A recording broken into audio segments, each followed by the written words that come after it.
ধন্যবাদ মাননীয় স্পিকার সাহেব। দেখুন, একটা সময় ছিল যখন বাজেটের নাম শুনলে মানুষ আতঙ্কিত হয়ে যেত। সেটার কারণ ছিল যে বাজেট মানেই লোকে ভাবতো ট্যাক্স বাড়বে,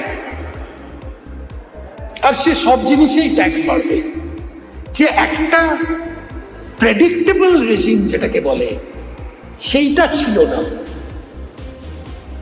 এটা শুধু যারা সিগারেট খেত তাদের জন্য না, অনেকেই এটা নিয়ে আতঙ্কিত থাকতো, ব্যবসায়ীরা, ইন্ডাস্ট্রিয়ালিস্টরা, সবাই। তো এখন একটা পরিস্থিতি হয়েছে যেখানে বাজেটটা আকর্ষণটা অনেক কমে গেছে। এটা কিন্তু ভালো একটা জিনিস। কেন? একদিক থেকে স্থিরতা এসে যাচ্ছে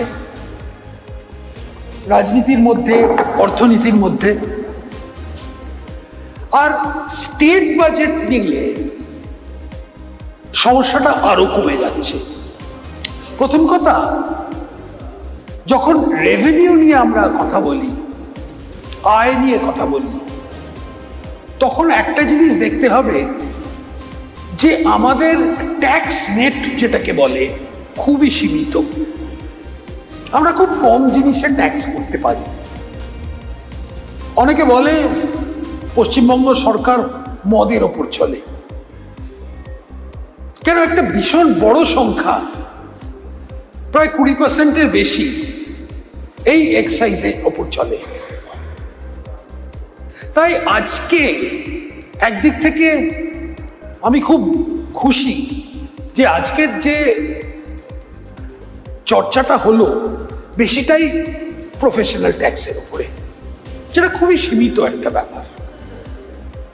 আর এটাও প্রফেশনাল ট্যাক্স যেখানে আমরা ট্যাক্সটা বাড়ালাম না, ট্যাক্সটা বেশ ভালোভাবেই কমিয়ে দিলাম। কমালাম কি ক্ষেত্রে? যে আমরা থ্রেশহোল্ডটা এমনভাবে রাখলাম যে যারা আগে 1000 টাকা দিয়ে ট্যাক্স দিতে হতো, এখন ওটা বাড়িয়ে প্রায় কত হয়ে গেছে এখন, 2000 টাকা, 20,000 টাকা, 10,000 থেকে 20,000 করে দেওয়া হয়েছে। তো এখন এর মধ্যেও অনেক কিছু আমরা সংশোধন করেছি। প্রথমত, এটাকে ডিক্রিমিনালাইজ করেছি। এইটা একটা আজকে একটা বড় ট্রেন্ড যে যতক্ষণ ছোট অফেন্স যেগুলো হয় সেগুলোকে একদম ক্রিমিনালাইজ করে জিনিসটাকে আরো জটিল করে দেওয়াচ্ছে, একদম একবার সোজাসুজিভাবে সমাধান করে নেবার। তো এই ক্ষেত্রে আশা করি সামনের দিনে আমরা চিন্তা করব যে ওই যে জেল প্রভিশন যে কথাটা বলছিলেন শোভনদেব বাবু, সেটাকে আস্তে আস্তে উঠিয়ে দিতে পারি। শোভনদেব বাবু আরেকটি কথা বলেছিলেন যেটা গুরুত্বপূর্ণ, যেটা যদি সত্যি হতো খুবই চিন্তার বিষয়। সেটা হচ্ছে, এখানে কি সত্যি আমরা ডাবল ট্যাক্সেশন করছি? ডাবল ট্যাক্সেশন একটা যদি করা হতো তাহলে এটা নিন্দনীয় ব্যাপার ছিল। কিন্তু এখন যেটা হচ্ছে, যদি দেখুন একটা কোম্পানি ধরুন অন্য কোনো প্রদেশের থেকে, সে কোম্পানির হেডকোয়ার্টার, সেখান থেকে ট্যাক্স কেটে আমাদের এখানে এমপ্লয়ি যে কলকাতা বা পশ্চিমবঙ্গে কাজ করে তাকে দেয়া হতো। তার মানে পুরো ট্যাক্সটা কিন্তু পড়তো in the Exchequer of that state. এখন যেটা অনুমোদন করা হয়েছে, সংশোধন করা হয়েছে, তাতে যখন এই যে এমপ্লয়ি ট্যাক্সটা দিচ্ছে, সেই ট্যাক্সটা পশ্চিমবঙ্গে, সে যদি পশ্চিমবঙ্গে কাজ করে, সেই ট্যাক্সটা পশ্চিমবঙ্গের খাতায় পড়বে। তো এটা একটা, আমি মনে হয় একটা পজিটিভ সাইড। তৃতীয়ত, অনেকে হয়তো মনে করেন যে কেন বলুন, সরি, না না, ডুয়াল ট্যাক্সেশন কোথায়? ওইখানে যদি ট্যাক্সেশনটা একবার ওখানে খাতায় জমা দিতে হবে, এখানে একবারই দিতে হবে, একবারই দিতে হবে, ওটা পশ্চিমবঙ্গে পড়বে, এইটাই করা। If the employee is employed in West Bengal his tax will be credited to the government of West Bengal. এইটাই হচ্ছে কথা। এর কোনো অ্যাম্বিগুইটি নেই। সে যেখান থেকেই কাটুক, it will be credited to West Bengal. It will be applicable in private companies. Private কোম্পানিদের মানে দেখেই এটা করা হয়েছিল। কেন আজকাল সরকারি এমপ্লয়ি তো খুব একটা বেশি নেই, এখন বেশিরভাগই প্রাইভেট এমপ্লয়িজ। আর তার প্রাইভেট এমপ্লয়িজ আর যারা খুব ধরুন আইটি সেক্টরে, যেটা বেশিরভাগই ব্যাঙ্গালোর বা হায়দ্রাবাদ বা চেন্নাই ওইসব জায়গা থেকেই ওরা করে, ওদের এই জিনিসটা হচ্ছিল, সেটাকে দেখেই আজকে এই সংশোধনটা আনা হয়েছে।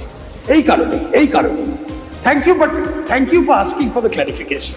হ্যাঁ, আরেকটা বিষয় হচ্ছে যেটা এখানে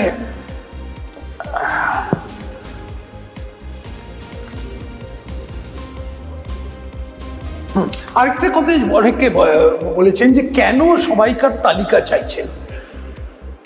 এটা দুটো কারণ আছে।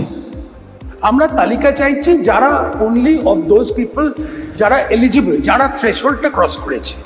কিন্তু তার থেকেও একটা বড় জিনিস ওভারঅল যেটা যদি দেখবেন, যে একটা ট্রেন্ড হচ্ছে যে আমরা ইনফর্মাল সেক্টরটাকে যতটা ফর্মাল সেক্টরে আনতে পারি, সেটা ডেটা দিয়েও হয়। এটা ট্যাক্স করার জন্যে না, কিন্তু একটা as a matter of information এটা জানতে হয় যে এই যে মুভটা to get people into the formal organize sector, এইটা হচ্ছে একটা ছোট পদক্ষেপ। এটা এর বেশি আর কোনো গুরুত্ব আমার মনে হয় এখন আপনারা দেবেন না। আরেকটি প্রশ্ন যেটা ছিল, সেটাও খুব গুরুত্বপূর্ণ প্রশ্ন, সেটা হচ্ছে আমরা সামনের দিনে আমাদের রেভিনিউ বাড়াবো কি করে। আজকে আমরা খুব গর্বের সঙ্গে বলতে পারি যে আপাতত যা ট্রেন্ড দেখা যাচ্ছে, তাতে আমরা এক্সপেক্ট করছি এই বছরের শেষে অ্যাটলিস্ট 18% আমরা আমাদের পশ্চিমবঙ্গ ক্ষেত্র থেকে বাড়াতে পারবো। অ্যাটলিস্ট 18%। এটা কোথা থেকে আসছে? এমন তো না যে পানীয় জিনিস লোকে একটু বেশি খাচ্ছে খুশির জোরে, মনে হয় সেটা না। আসল জিনিসটা হচ্ছে কতগুলো যে সেক্টর, যেমন ধরুন মাইনিং, আমি মাইনিংটাই ধরছি।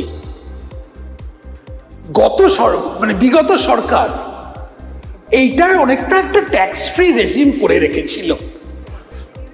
ট্যাক্স ফ্রি রেজিম কোনো ক্ষেত্রে not because taxes were lifted, but because certain people got exemption from ইট।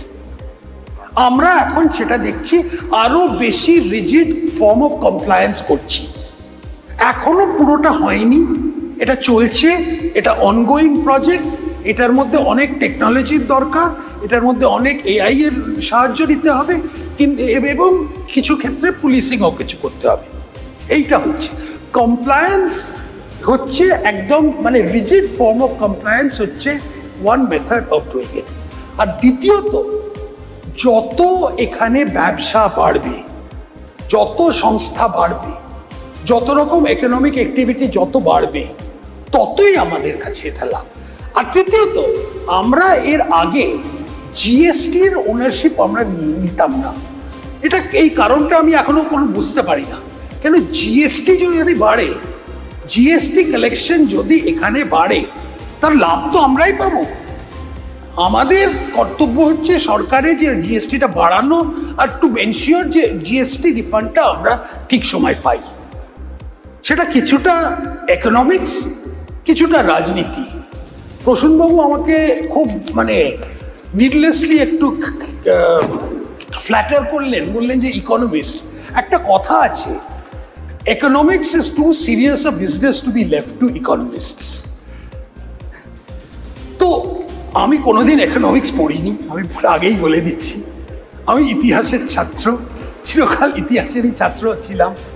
তো এটা যা লিখেছি অন দ্য জব যতটা শিখেছি, কিন্তু এইটুকু জানি যে ইকোনমিস্টদের কাজ হচ্ছে ট্যাক্স বাড়ানো।